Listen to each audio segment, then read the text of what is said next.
एक सेठ था। वो बहुत कपटी और लालची था। रामपुर गांव में उसकी इकलौती रिश्तेदार एक काकी रहती थी। काका का निधन हो गया था। काकी की अपनी कोई संतान नहीं थी। वो बहुत बूढ़ी थी। बिना लाठी के चल नहीं पाती थी। सेठ की नजर उसकी पुश्तैनी हवेली पर थी जिसमें काकी रहती थी। वह हवेली हड़पने के लिए कई तरह के हथकंडे अपनाता रहता। सेठ की पत्नी, लीजिए चाय पी लीजिए। इतनी चिंता में क्यों लग रहे हो? क्या बात है? सेठ, अरे भाग्यवान, चिंता ना करूं तो क्या करूं? सारी हवेली पर हक जमा कर बैठी है काकी। उस बुढ़िया से किसी ना किसी तरह वो हवेली तो चाहिए बस। सेठानी, उसके कुछ ही दिन बचे हैं। अब आप खामखा उसकी फिक्र करते हो। उस पर तो आपका ही हक है। इकलौते वारिस हो आप हवेली के। सेठ, इस बार तो मैं काकी को फुसलाकर हवेली के कागज लेकर रहूंगा। अगले दिन सेठ हवेली पर जाता है। हवेली का नौकर दरवाजा खोलता है। नौकर, आप कौन? अरे सुनिए, आप अंदर कहाँ जा रहे हो? काकी, अरे कौन है रे? कौन आया? सेठ, मैं हूँ काकी, तुम्हारा बबुआ। काकी, अरे तू क्यों आया है? सेठ, क्या कहा काकी?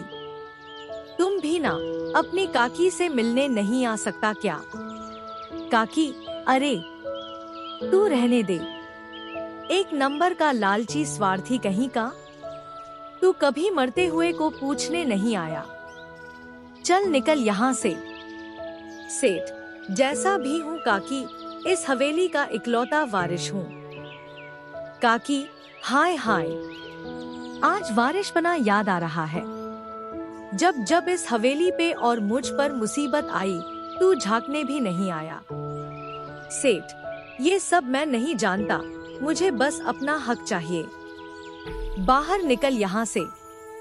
यहाँ हवेली तो क्या, सुई बराबर जगह नहीं मिलेगी। सेठ, ये घर मेरा भी है। इस पर मेरा भी उतना ही हक है जितना तुम्हारा। तुम मुझे नहीं निकाल सकती। काकी, अरे जा यहाँ से, नहीं तो धक्के खाकर जाएगा, समझा? तभी नौकर आगे बढ़ा। सेठ, हाथ मत लगाना। सेठ, काकी, तुम क्या सोच रही हो, मैं अपना हक छोड़ दूंगा? ये हवेली मेरी है। तुम्हारे जीते जी इसे लेकर रहूंगा।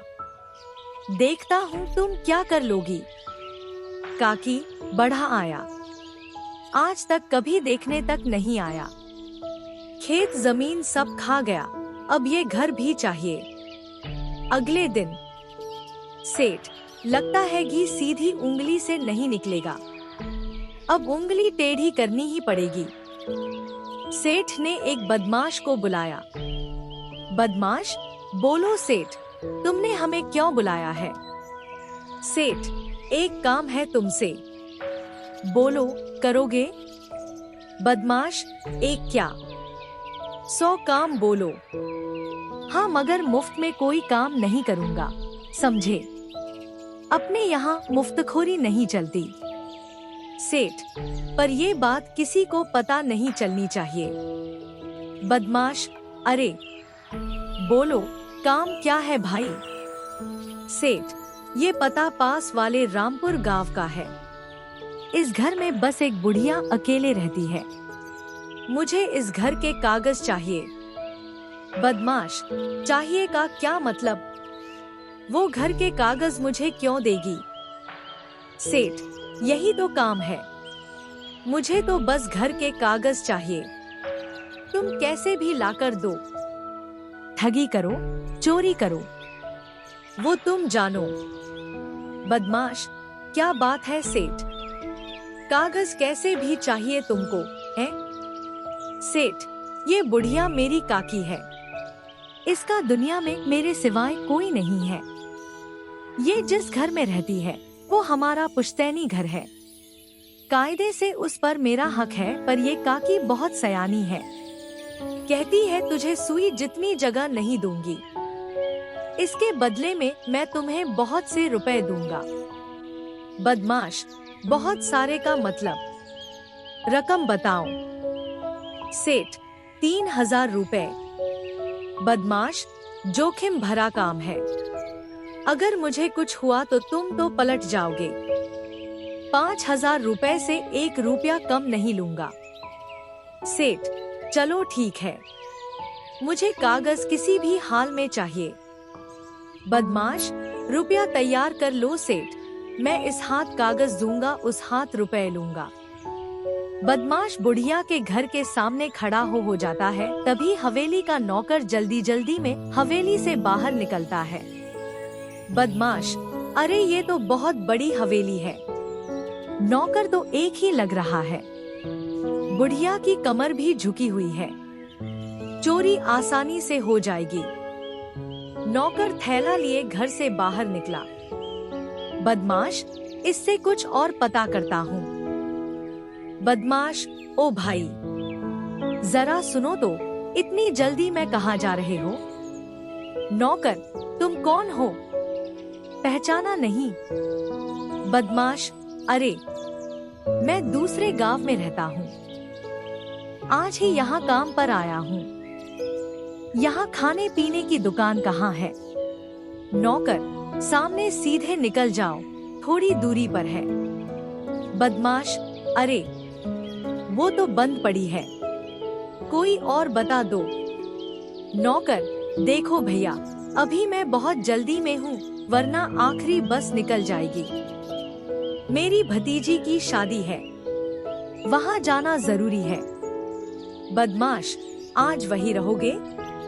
नौकर, हाँ, कल शाम से पहले तो नहीं आ पाऊंगा। चलो अब चलता हूँ। नौकर के जाने के बाद बदमाश, नौकर भी नहीं है। सही मौका है, आज रात ही सेठ का काम निपटाता हूँ। अंधेरा होने पर बदमाश खिड़की से घर में घुस गया। बदमाश, बाप रे, बुढ़िया ने इतना अंधेरा कर रखा है कि अपना हाथ भी ना दिखे। चलते चलते ही वो रसोई में पहुंचा। बदमाश, लगता है नौकर बेचारा कल तक का खाना बना के गया, सब मैं खा गया। उसने जी भरकर खाना खाया। बदमाश, अब रास्ता एकदम साफ है। वो मरियल बुढ़िया तो बिना लाठी के चल भी नहीं पाती, मेरा क्या बिगाड़ लेगी। अब आराम से कागज ढूंढूंगा। वो एक कमरे में गया, वहाँ तिजोरी थी। उसने पिन से तिजोरी खोलने की कोशिश की। बदमाश, अरे पूरी पिन टेढ़ी हो गई, पर ताला टस से मस नहीं हो रहा। ये अपनी चाबी के बिना नहीं खुलेगा। चाबी, चाबी, चाबी। उसने यहाँ वहाँ देखा तो हाथ से एक मूर्ति टकराकर जोर से गिरी। काकी, अरे रमैया, ये आधी रात को क्या लगा रखा है, सोने भी नहीं देता। बदमाश, इस बुढ़िया की याददाश्त बहुत कमजोर है, भूल गई आज तो नौकर घर पर है ही नहीं। क्या करे बेचारी, बुढ़ापा जो है। थोड़ी ही देर बाद, काकी, अरे मैं तो भूल ही गई, ये रमैया तो भतीजी की शादी में गया है। रमैया तो क्या, आज तो कोई भी नहीं है।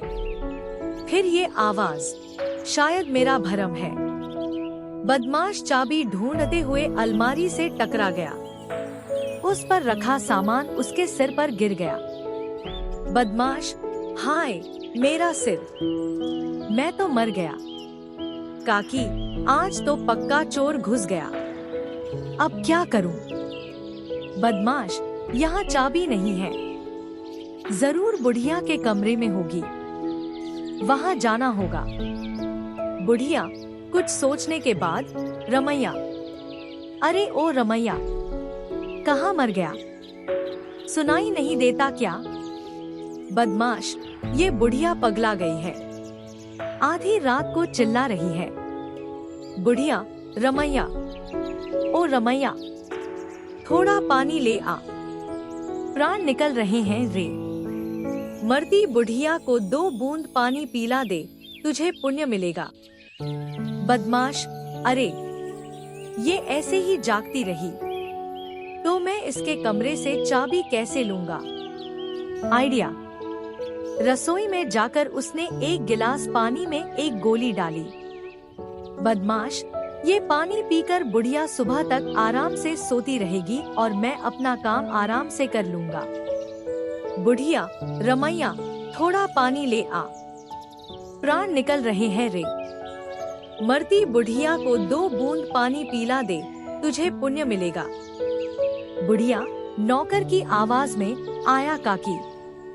बुढ़िया, रमैया की आवाज में बोल रहा है दुष्ट, आ तो तुझे बताती हूँ। बुढ़िया ने पास पड़ी लालटेन का तेल दरवाजे की दहलीज पर फैलाकर गिरा दिया और लाठी लेकर दरवाजे के पीछे खड़ी हो गई। जैसे ही बदमाश ने दहलीज पर कदम रखा, फिसलकर गिर पड़ा और बुढ़िया उसे लाठी से मारने लगी। बुढ़िया, चोर चोर चोर, काकी के घर में चोर घुस गया। गांव वालों ने आकर बदमाश को पकड़ लिया। सुबह पंचायत में सेठ को भी बुलाया गया। सेठ, ये चोर भी ना एक काम ढंग से नहीं कर सका, अब कहीं ये सब कुछ सच सच ना उगल दे। मुखिया, कल रात काकी के घर में ये चोर घुस गया। वो तो शुक्र है कि इसने थोड़ी सूझबूझ दिखाई, अगर कोई ऊंच नीच हो जाती तो। सेठ, आप कहना क्या चाहते हो मुखिया जी? मुखिया, यही कि काकी का यूं अकेले रहना ठीक नहीं, तुम इसे अपने साथ रखो।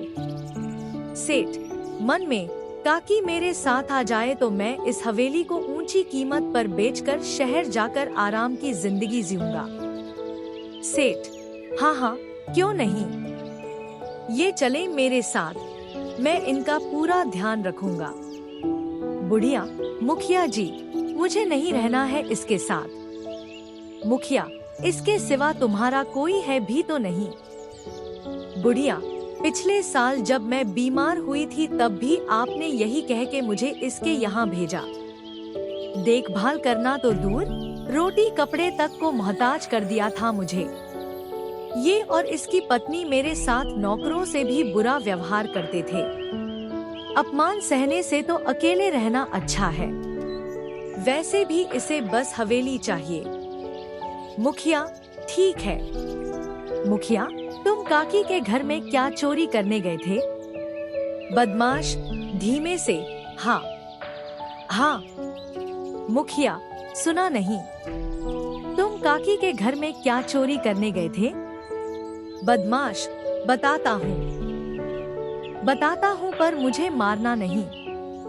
मारना नहीं, गांव वालों ने मार मार के कमर तोड़ दी है। मुखिया, कोई नहीं मारेगा। तभी सेठ ने बदमाश को आंख मारकर गर्दन ना में हिलाकर इशारा किया। बुढ़िया ने ये देख लिया। बुढ़िया, अच्छा, तो ये सारा किया धरा तेरा है। बदमाश, मैंने सोचा घर के कागज के साथ साथ इतने बड़े घर में बड़ा माल मिलेगा, ये सोचकर घुसा था। मुखिया, पर तुम्हें इसकी सजा मिलेगी। बुढ़िया, मुखिया जी, सजा रहने दो। वैसे भी मुझे तो ये बेचारा शरीफ लग रहा है, मजबूरी में चोरी करता होगा। मुखिया, काकी, जो कहना है खुलकर कहो। बुढ़िया, मैंने आपकी और मेरी समस्या का हल निकाल लिया है। आज से ये चोर मेरा बेटा है। मुखिया, क्या चोर को बेटा बनाओगी? बुढ़िया, हाँ, जाते जाते किसी की जिंदगी संवर जाए, कलयुग में इससे बड़ा पुण्य क्या होगा। और अब से ये मेरे साथ रहेगा। मुखिया जी, आप बस कागज बनवा दो कि मेरे बाद यह हवेली इसकी होगी, ताकि इसे आगे कभी कोई परेशानी ना हो। मुखिया, ठीक है काकी, जैसी तुम्हारी मर्जी। बुढ़िया घर पहुंचकर, बदमाश, काकी, मैं तो चोरी करने आया था, तुमने मुझे सजा से तो बचाया ही, बेटा भी बना लिया। बुढ़िया, बेटा कोई बात नहीं, तू अपने आगे की सोच। वैसे भी जो चीज तू चुराने आया था वो तुझे मिल गई। बदमाश, मैं कुछ समझा नहीं। बुढ़िया, मैं जानती हूँ कि तू हवेली के कागज चुराने आया था। बदमाश, आपको कैसे पता? बुढ़िया, इस घर में और धरा क्या है चोरी करने के लिए? चल अब ये सब चोरी चकारी छोड़कर कोई ढंग का काम शुरू कर दे। दूसरी तरफ सेठ, बाजी उलट गई। अब हवेली हाथ से चली जाएगी। और इस बदमाश ने कहीं मेरा सच बता दिया तो गांव से हुक्का पानी बंद हो जाएगा। पुलिस में रपट कर दी तो ना कुछ करना पड़ेगा। सेठ ने बदमाश को एक सुनसान जगह पर मिलने के लिए बुलाया। सेठ, तुमने किसी को कुछ बताया तो नहीं? ये लो पैसे, हवेली के कागज मुझे दे दो और चुपचाप कहीं और चले जाओ। बदमाश, कौन से कागज? वो हवेली मेरी माँ की है, उनकी ही रहेगी। सेठ, ओ माँ, बेटा बोल दिया तो तेरी माँ हो गई। बदमाश, हाँ, और मैं उनके साथ ही रहूंगा। तुम उन्हें तंग करने की सोचना भी मत। सेठ, तुझे क्या लगता है मैं तुझे वो हवेली इतनी आसानी से लेने दूंगा? वो बस और बस मेरी है, समझा? बदमाश, मुझे हवेली नहीं चाहिए, पर जब तक माँ नहीं चाहेंगी मैं तुम्हें भी नहीं लेने दूंगा। सेठ, देख, ज्यादा बन मत, अपनी औकात मत भूल, समझा? तुझे मैंने वहाँ हवेली के कागज चुराने के लिए भेजा था। वो कागज मुझे लाकर दे और यहाँ से दूर चला जा। तभी पेड़ों के पीछे छिपी बुढ़िया ताली बजाते हुए सामने आई। उसके साथ मुखिया और गांव वाले भी थे। सेठ, तूने मुझसे चालाकी की। बुढ़िया, ये पराया होकर भी अपना बन गया, पर तुम अपने होकर भी कभी अपने नहीं बन पाए। मुखिया, अरे तुम तो बहुत गिरे हुए इंसान हो भाई, तुम्हारी सजा पंचायत बताएगी। अरे ले चलो इसे, इसकी हेकड़ी निकालनी पड़ेगी। सब कुछ होते हुए भी एक बेसहारा बुढ़िया को तंग करता है। ऐसी नालायक औलाद किसी की ना हो। इसके बाद पंचायत ने सेठ का हुक्का पानी बंद कर दिया और दूसरी तरफ बदमाश काकी का बेटा बनकर काकी के साथ खुशी खुशी हवेली में रहने लगा।